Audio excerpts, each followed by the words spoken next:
మకర రాశి.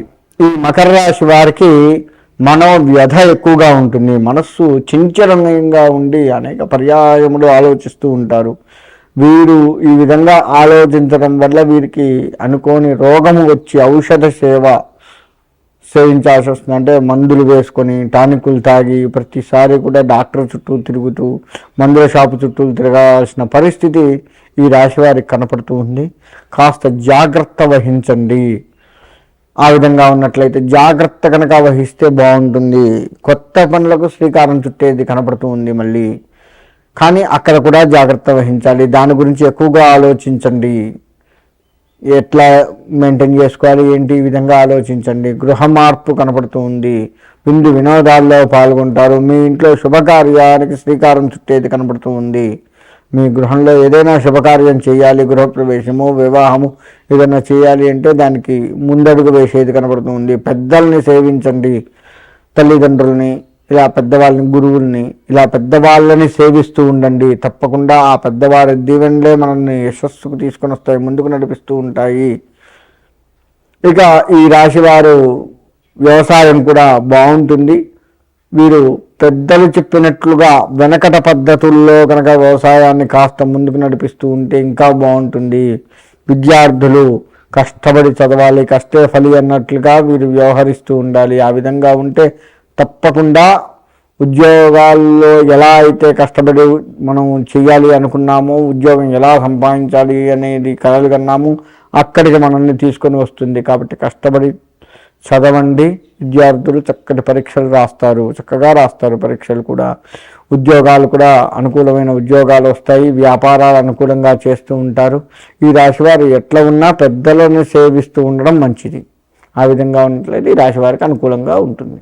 మేషం నుంచి మీనం వరకు 12 రాశుల వారు ఎట్టి పరిస్థితుల్లో కూడా ఆదిత్య హృదయ పారాయణం చేసుకోండి. ఆదిత్య హృదయ పారాయణం దేనికయ్యా అంటే శత్రు జయము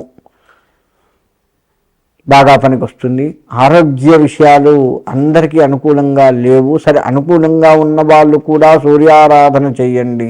ప్రతి ఆదివారము కూడాను బెల్లంతో కూడుకున్న పాయసం చేస్తాము.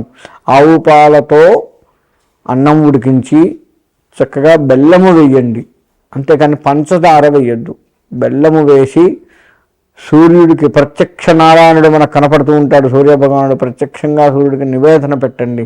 పెట్టి దాన్ని మనం స్వీకరించినట్లయితే బెల్లం పాయసం అలా 4 వారాలు 5 వారాలు ఎన్ని వస్తే అన్ని వారాలు ప్రతి ఆదివారము కూడా తలస్నానం చేసి సూర్యుడికి నమస్కారం చేసుకొని ఆ పాయసాన్ని నివేదించినట్లయితే 12 రాశుల వారికి కూడాను ఆరోగ్యం పట్ల కాస్త అనుకూలంగా ఉండే సూచనలు కనపడుతూ ఉన్నాయి. కాబట్టి నేను చెప్పిన ఈ పరిహారాలు పాటిస్తూ ఉండండి. ఆదిత్యాయ చ సోమాయ మంగళాయ బుధాయ చ గురు శుక్ర శనేభ్యస్య రాహువే కేతవే నమః. ఇది చదువుకుంటూ ప్రతిరోజు కూడాను ఆ నవగ్రహాలకి ప్రదక్షిణ నమస్కారాలు చేయండి. నవగ్రహాలకి చాలామందికి వచ్చేటువంటి సందేహం ఏంటంటే, చేసే పని కూడా ఏంటంటే నవగ్రహాలకి ఒక 3 చుట్ల ఏమో తిరిగి ఊరుకుంటారు. అలా కాకుండా 27 సార్లు నవగ్రహాలకు ప్రదక్షిణ చేయండి. ఒక్కొక్క గ్రహానికి 3 సార్ల చొప్పున 9 గ్రహాలు ఉన్నాయి. 9 × 3 లెక్క వేసుకోండి, 27 వస్తుంది. 27 ప్రదక్షిణాలు నవగ్రహాలకు చేయండి. అప్పుడే మీరు, ఎందుకంటే అట్లా ఎందుకు చెప్తున్నా అంటే, మనం ఏ దేవత గుడికి వెళ్ళినా గుర్తుపెట్టుకోండి, 3, 5 ఇలా ప్రదక్షిణాలు చేస్తాం. 3 కానీ 5 కానీ 11 కానీ 21 కానీ 41 కానీ 108 కానీ ఇలా పెంచుకుంటూ పోతూ ఉంటాం. కానీ నవగ్రహాల దగ్గరకు వచ్చేసరికి 3 ప్రదక్షిణాలు చేసి ఊరుకుంటారు, లేదా 9 ప్రదక్షిణాలు చేసి ఊరుకుంటారు. అంటే వాళ్ళకేమో ఒక్కొక్కటే ప్రదక్షిణ చేస్తాం. కనీసంగా 3 చేయండి. ఒక్కొక్క గ్రహానికి 3 వచ్చేటట్లుగా చేయండి. అలా చేసుకున్నట్లయితే ఆ నవగ్రహ అనుగ్రహం కలుగుతూ ఉంటుంది. కాబట్టి ప్రతి వారు కూడా నేను చెప్పినటువంటి ఈ ఆదిత్యాయ చ సోమాయ మంగళాయ బుధాయ చ గురు శుక్రనేభ్యస్య రాహవే కేతవే నమః అనే మంత్రాన్ని చదువుకుంటూ నవగ్రహ ప్రదక్షిణ చేస్తూ మీరు ఏ దేవాలయానికి వెళ్ళారో ఆ దేవాలయ ప్రధాన దేవత శివుడి గుడిలో నవగ్రహాలు ఉంటే శివుడికి మనస్ఫూర్తిగా నమస్కారం చేసుకోండి. అమ్మవారి గుడిలో ఉంటే అమ్మవారికి మనస్ఫూర్తిగా, ఆంజనేయ స్వామి అయితే ఆంజనేయ స్వామికి మనస్ఫూర్తిగా ఇలా ప్రధాన దేవతకు నమస్కారం చేసుకున్న తర్వాత నవగ్రహాలకు నమస్కారం చేసుకొని ప్రదక్షిణాలు చేసుకొని మళ్ళీ ప్రధాన దేవతకు ప్రదక్షిణ నమస్కారాలు చేయండి. ఈ విధంగా చేస్తే చాలా బాగుంటుంది. కాబట్టి ఈ ద్వాదశ రాశులు కూడా మీకు అనుకూలత ఉండాలి అంటే మాత్రం ఈ విధంగా చేసుకోండి.